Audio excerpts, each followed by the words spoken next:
अली बाबा और 40 चोर।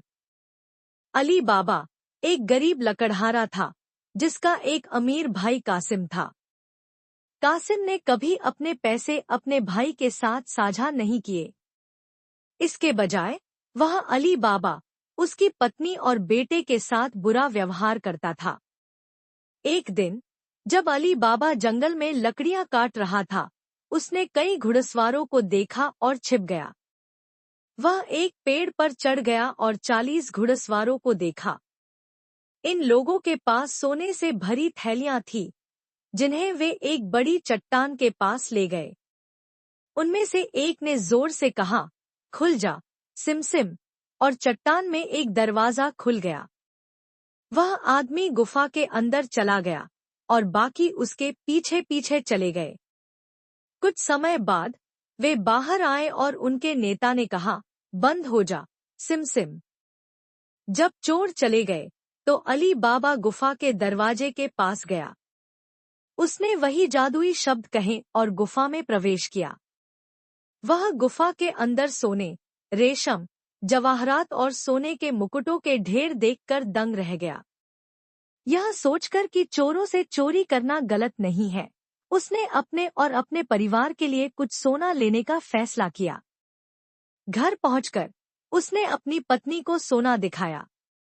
उसकी पत्नी यह जानना चाहती थी कि उनके पास कितना सोना है।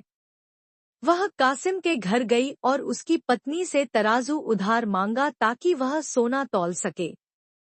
वह नहीं चाहती थी कि कासिम और उसकी पत्नी को सोने के बारे में पता चले, इसलिए उसने कहा कि वे मांस तौल रहे हैं।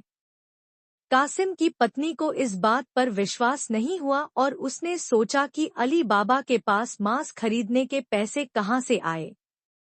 उसने तराजू के नीचे शहद लगा दिया। जब अगले दिन अली बाबा की पत्नी तराजू वापस करने गई, तो शहद में एक सोने का सिक्का चिपका हुआ था। कासिम की पत्नी ने उनकी बात पकड़ ली। उसने कासिम को अपने भाई के सोने के बारे में बता दिया। जब कासिम को इस बारे में पता चला, तो वह जल गया। वह अली बाबा के घर गया और उससे सोने के बारे में पूछा। जब अली बाबा ने सोने का सिक्का देखा, तो उसने कासिम को गुफा और 40 चोरों के बारे में बता दिया। अगले दिन सुबह कासिम 10 गधों के साथ गुफा गया, जिन पर 10 बड़े संदूक रखे हुए थे। उसने गुफा में प्रवेश करने के लिए पासवर्ड कहा, लेकिन बाहर निकलने के लिए जादुई शब्द भूल गया। चोरों ने उसे गुफा के अंदर पाया और मार डाला। जब कासिम वापस नहीं लौटा, तो अली बाबा उसे ढूंढने गया। उसने अपने भाई का शव गुफा के अंदर लटकता हुआ पाया और उसे घर ले आया।